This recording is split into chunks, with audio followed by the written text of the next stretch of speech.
ایک صاحب پوچھتے ہیں مولانا صاحب آپ نے ایک دفعہ کہا تھا کہ پانی کھڑے ہو کر بھی پی سکتے ہیں، اور حضرت علی رضی اللہ تعالیٰ عنہ سے ایک مروی روایت بھی بتائی تھی، وہ مجھے بخاری میں مل گئی، لیکن مسلم میں ایک روایت آتی ہے کہ جس میں نبی کریم صلی اللہ علیہ وسلم نے فرمایا کہ تم میں سے کوئی کھڑا ہو کر نہ پیے، اور جو آدمی بھول کر پی لے تو وہ کہہ کر ڈالے. تو یہ دونوں تضاد رفع کر دے. حضرت علی رضی اللہ عنہ والی روایت جو ہے وہ آپ نے پڑھی نا بخاری میں، اس میں یہی کہ انہوں نے جب دیکھا نا کچھ لوگ کھڑے ہو کر پانی پینے کو برا جانا، پھر انہوں نے مسجد میں منگوایا، کھڑے ہو کر پانی پیا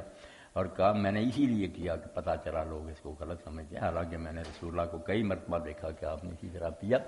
اور متا امام مالک میں حضرت ابوبکر عمر جتنے چوٹی کے لوگ ہیں نا سب کی باب بیٹھے، سب نے کھڑے ہو کر پیا،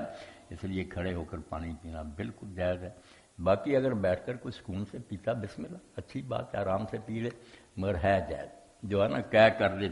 اس میں عمر بن حمزہ ایک راوی ہے، اس کو سب مانتے ہیں کہ ضعیف آدمی ہے، اس لیے کیش ہے کی باتیں کوئی نہیں. امام مسلم بھی جب لکھتے ہیں نا پہلے جن حدیثوں سے اصطلاح کرے وہ قوی ہوتی ہیں اصول، پھر مطابقت تائید کے لیے ان میں کمزور بھی درج کر دیتے، تو یہ کمزور ہے کیش ہے کرنا کوئی نہیں روایت کی. حسنات محمود اٹلی سے پوچھتے ہیں مولانا صاحب السلام علیکم، ایک سوال یہ ہے کہ اسی کے ساتھ ہے کہ مسلم وغیرہ میں ایک آتی ہے کہ آپ نے فرمایا